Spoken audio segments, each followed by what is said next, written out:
മഞ്ചേശ്വരത്ത് വീട്ടമ്മയ്ക്ക് വളർത്തുനായയുടെ കടിയേറ്റു.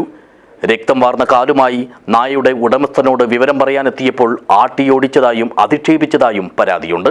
സംഭവത്തിൽ കേസെടുക്കണമെന്ന ആവശ്യവും ഉയരുന്നുണ്ട്. This news sponsored by Bobby Chemmanur international jewellers. തിങ്കളാഴ്ച സന്ധ്യയോടെയാണ് മഞ്ചേശ്വരം കടമ്പാർ പുളിത്താടിയിലെ 60-കാരിയായ ബ്രിജിത്ത എന്ന സാലിയയ്ക്ക് വളർത്തുനായയുടെ കടിയേറ്റത്. അയൽവാസി അടിച്ചുവിട്ട വളർത്തുനായ ഇവരെ കടിക്കുകയായിരുന്നു. ടൗണിൽ നിന്നും സാധനം വാങ്ങി വീട്ടിലേക്ക് നടന്നു പോകുന്നതിനിടെയാണ് കുരച്ചുചാടിയ നായ സാലിയയുടെ കാലിന് കടിച്ചത്.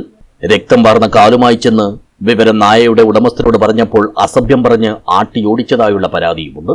ഭർത്താവ് മരിച്ചതിനെ തുടർന്ന് മകളോടൊപ്പം താമസിക്കുന്ന ഈ വയോധികയ്ക്ക് പ്രാഥമിക ചികിത്സയ്ക്ക് പോലും പണമില്ലാത്ത അവസ്ഥയിലായിരുന്നു.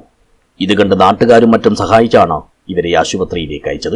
ഞാൻ ഒസങ്ങാട് ടൗണിൽ പോയിട്ട് തിരിച്ചു വരുമ്പോൾ വീടിൻ്റെ അവിടെ എത്താറാകുമ്പോൾ നായ സൈഡിലോ വന്നിട്ട് എൻ്റെ ബേക്ക് കടിച്ച് കാലിന് കടിച്ച്.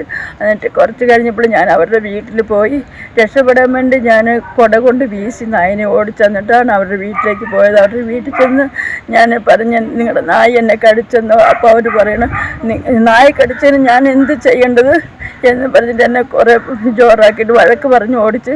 ഞാൻ പിന്നെ വീട്ടിൽ വന്ന് എൻ്റെ മോളെ വിളിച്ച് മോള് വന്ന് രാത്രി റിക്ഷ പിടിച്ച് കൊണ്ട് നായർ ഗവൺമെൻറ് ഹോസ്പിറ്റലിൽ കൊണ്ടുപോയി. അവിടുന്ന് 2 ഇഞ്ചക്ഷൻ എടുത്ത് പിന്നെ കാസർഗോഡ് പോയിട്ട് ഇഞ്ചക്ഷൻ എടുക്കാൻ പറഞ്ഞത്.